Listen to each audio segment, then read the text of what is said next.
যে সমাবেশকে চ্যালেঞ্জ করে আপনি বলেছিলেন যে আমি যদি আইএসএফ এর তুলনায় বেশি লোক জমায়েত না করতে পারে রাজনীতি ছেড়ে দেব, কতটা চ্যালেঞ্জের কি প্রস্তুতি কি বলবে?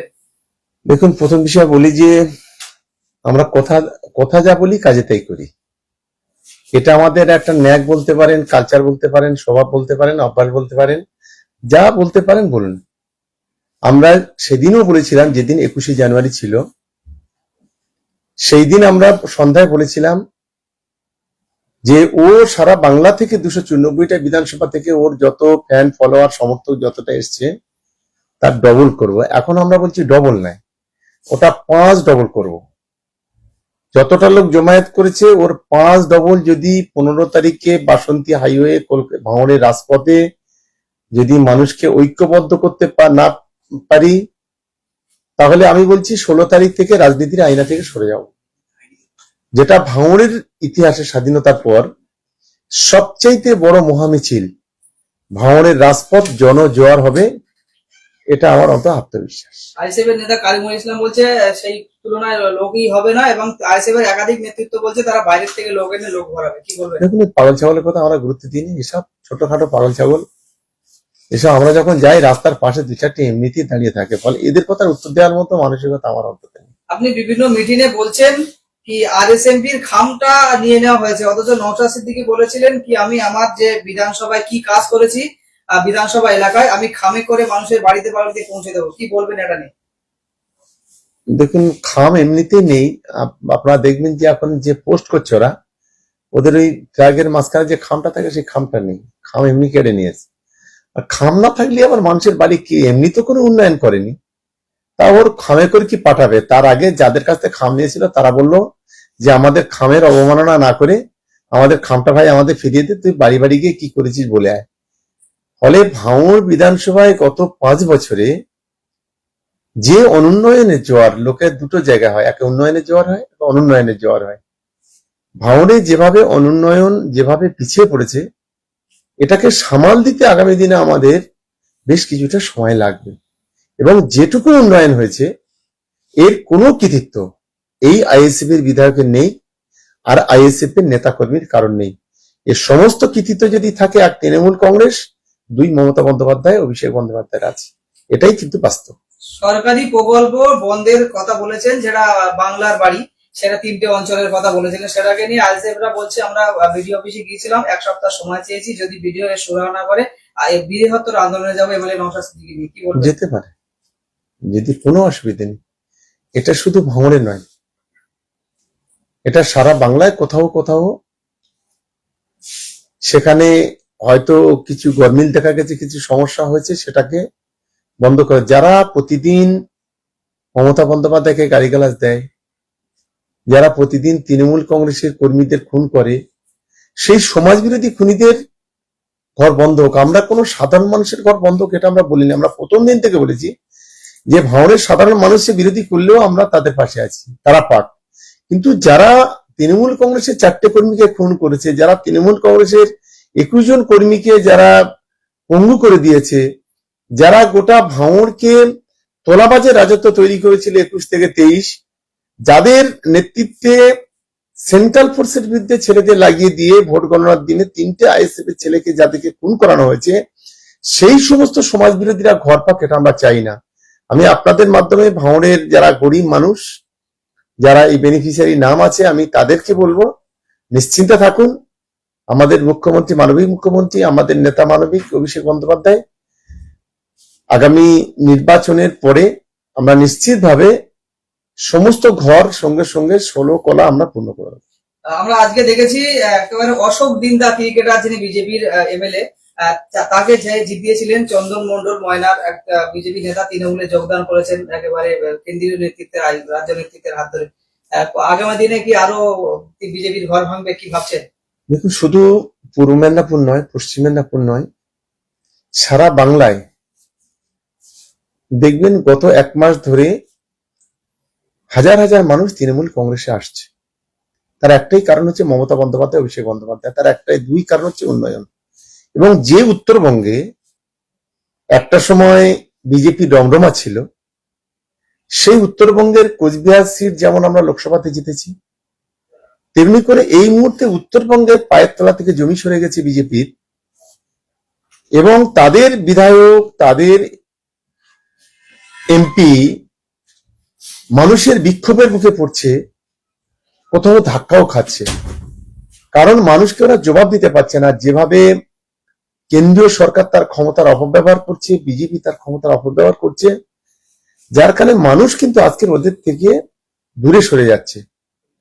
ফলে শুধু ময়না নয়, যত দিন যাবে তত দেখবেন বিজেপির ভাড়া আরো শূন্য হবে, এবং তৃণমূল কংগ্রেস আগামী দিনে চতুর্থবারের জন্য মমতা বন্দ্যোপাধ্যায় মুখ্যমন্ত্রী হবেন। শুধু খালি সময়ের একটা বৃহত্তর একটা সিট নিয়ে তৃণমূল কংগ্রেস ক্ষমতায় আসবে। পূর্ব মেদিনীপুরের আরো একজন পীরজাদা রুহুল আমিন সাহেব, তিনি জাতীয় উন্নয়ন পার্টি বলে একটা রাজনৈতিক দল খুলেছেন। এতে কি আগামী দিনে বিভিন্ন পীরজাদাদের দল খোলা কি মুসলিম ভোটে ধস নামতে পারে? কি ভাবছেন, তৃণমূলের কি ক্ষতি হতে পারে? কিছুই হবে না। বাংলার সাধারণ মানুষ, বাংলার সংখ্যালঘুরা যথেষ্ট সচেতন। দেখুন, সংখ্যালঘুদের পাশে থেকে যদি কেউ লড়াই করে, তার নাম মমতা বন্দ্যোপাধ্যায়, তার নাম অভিষেক বন্দ্যোপাধ্যায়। একদিকে দিদির নেতৃত্বে লক্ষ লক্ষ মানুষকে নিয়ে ওয়াকাফের বিরুদ্ধে মিছিল হয়, এসআইআর বিরুদ্ধে মিছিল হয়। আরেকদিকে অভিষেক বন্দ্যোপাধ্যায়ের নেতৃত্বে লোকসভায় চোখে চোখ রেখে অভিষেক বন্দ্যোপাধ্যায় লড়াই করেন আমাদের সাংসদদের নিয়ে। ফলে যারা বাংলার মানুষকে বোকা বানানোর চেষ্টা করছে, খুব বেশি লাভবান হবে না। আসলে ব্যবসাটা হয়তো ঠিকঠাক মতো মিলাতে, জলসাতে খুব বেশি মনে হচ্ছে আমন্ত্রণ নিমন্ত্রণ হচ্ছে না, যার কারণে এখন সব প্রত্যেকে একটা করে কোম্পানি খুলে ফেলছে। এরকম ভারতবর্ষে কয়েক হাজার পার্টি আছে, কিন্তু ভারতবর্ষের রোলিং পার্টি হয়তো 15টা 16টা, বাদ বাকি সব ওই নর্দমায় পড়ে থাকে। তো একইভাবে আজকে যারা এই নৌসাদের মতো লোকেরা, হুমায়ুনের মতো লোকেরা এই ধরনের পার্টি যারা খুলছে, কোম্পানি যারা খুলছে, এদের ফানুসটা খুব তাড়াতাড়ি ফেরে যাবে। খুব বেশি দিন দেখবেন প্রয়োজন হবে না। একেবারে হুমায়ুন কবির নতুন করে বাবরি যাত্রা, ভোটের আগে কি এতে রাজনৈতিক ফায়দা তোলার জন্য এটা করছে, কি ভাবছেন? ওটা আমার ওই বাড়ির পাশে একটা পাড়া আছে ছোট, ও আমার পাড়ার লোক ওর চাইতে ভালো যাত্রা করতে পারে। যেভাবে যে যাত্রাটা করলো, ওটা একটা যাত্রা বলে না, ওটা যাত্রা বলে। 4টে গাড়ি নিয়ে নিজে বাইক চেপে মানে সিনেমার মতো র্যালি দিচ্ছে, মানে গা দোলাচ্ছে আর উঠে দাঁড়াচ্ছে। এটা কি কোনো একটা ভদ্র সমাজের কোনো মানুষের একটা কর্তব্য? আর কে হুমায়ুন কবির, যে 2019 সালে বিজেপির ক্যান্ডিডেট হলো লোকসভায়, এবং যে মানে গুজরাটে যেখানে সংখ্যালঘুদের রক্তে ভিজে গেল, সে 1992 সালের 6 ডিসেম্বর বলি, 2002 সালের গুজরাটে দাঙ্গা বলি, গোধরা স্টেশনে ট্রেনে আগুন লাগাকে কেন্দ্র করে, আজকে তার হাত দিয়ে ঝান্ডা ধরতে হলো। তার আইডেন্টিটি পরিচয় করাচ্ছে কে? যোগী আদিত্যনাথ। সেই হুমায়ুন কবির বাবরি মসজিদ করবে। মসজিদের প্রতি আমাদের শ্রদ্ধা আছে, মসজিদ প্রতি আমরা সম্মান করি, মসজিদ আল্লাহর ঘর। তা আমার মনে হয় যে উনি যে মসজিদটা নিয়ে যে রাজনীতি করতে চাইছে, এইটা বোধহয় ঠিক হচ্ছে না। এইটা আমি কখনো সমর্থন করতে পারি না এইটা। তবে মসজিদের বিপক্ষে আমরা নই, আমরা মসজিদের পক্ষে। আমরা দেখছি সম্প্রতি 2-3 দিন আগে লোকসভায় যিনি স্পিকার আছেন ওম বিড়লার বিরুদ্ধে কিন্তু একটা অনাস্থা প্রস্তাব এনেছিল কংগ্রেস সহ সমাজবাদী পার্টি সহ আরো বিভিন্ন রাজনৈতিক দল। তৃণমূল তাদের সই করেনি, এবং এটাকে কেন্দ্র করে সিপিএম এবং আইএসএফ বলছে এখনো বুঝতে অসুবিধা হচ্ছে। তলায় তলায় একেবারে তৃণমূলকে বিজেপির সঙ্গে একটা আঘাত পরিষ্কার তারা এটা বোঝাতে চাইছে, কি বলবেন? দেখুন, একটা ইন্ডিয়া অ্যালায়েন্স আছে, সেই অ্যালায়েন্সে 11 থেকে 2024 দিদিকে ব্ল্যাকমেলিং, পুরোটাই ব্ল্যাকমেলিং করেছে। ফুরপুরা শরীফ একটা মাজার শরীফ, যেখানে দাদাজুর কেবলার মাজার, আপনি সেখানে গিয়ে দেখবেন 2টো লাইট, আর ওর বাড়িতে দেখবেন 5টা লাইট। সমস্ত টাকা সরকারি খরচ। ওর বাড়ির, আমি তো চ্যালেঞ্জ করে বলছি, ও চ্যালেঞ্জ করুক না। ওর যে পেপার ব্লক গুলো বসে আছে ওর মাজারে, ওই যে দরগা শরীফের সামনে, আমি তো মনে করি এগুলো সরকারি টাকায়। দিদিকে ব্ল্যাকমেলিং করে সর্বনাশ করেছে মানে এই লোকটি। সারা বাংলার মানুষের বিশ্বাস করে না, বাংলার সংখ্যালঘুরা এর সম্পর্কে কথা শুনলে ঘৃণা করে, এটা আমি মনে করি। এবং যেভাবে ও মানুষের সম্পর্কে কুরুচিকর মন্তব্য করে, একজন শিক্ষিত, ভদ্র, নম্র, একজন স্বাধীন চেতা মানুষ এটা কখনো করে না। এটা নোংরা প্রকৃতির মানুষ, অযোগ্য মানুষ, অশিক্ষিত মানুষ, তাদের ক্ষেত্রে এই ধরনের কাজগুলি সম্ভব, যেটা আজকে তুহা সাহেব করছেন।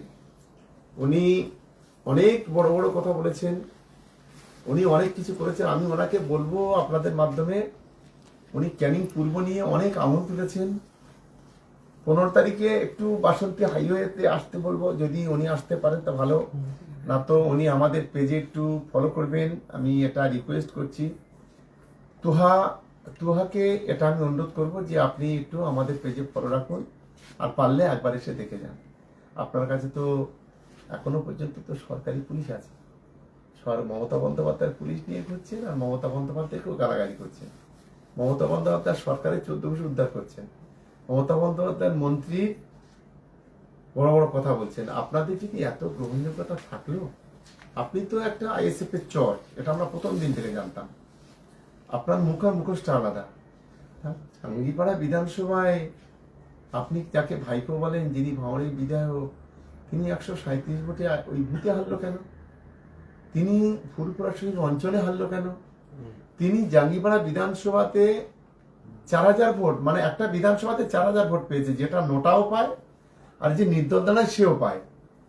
ফলে তাই এদের কোনো এই 3-4টে যা আছে, একটা হলো ইব্রাহিম সিদ্দিকী, ওটা কি গালি বাবা না কি একটা নাম দিয়েছে সবাই, আর একটা হলো তোলা বাবা, এটা হলো তুহা, আর দুটো আছে, এদের কথা ছেড়ে দিন। এদের মানে নিজেকে কখনো নবী বলে কেউ একজন দাবি করছে, নিজেকে কখন ইমানের ঠেকা নিয়ে আছে, নিজেকে কখনো বলছে তৃণমূলকে ভোট দিলে সব কাফের হয়ে যাবে, কখনো বলছে আমার জলসায় না গেলে সেও কাফের হবে, বেঈমান হবে, তার যে জানাজা পড়বে সে কাফের হবে।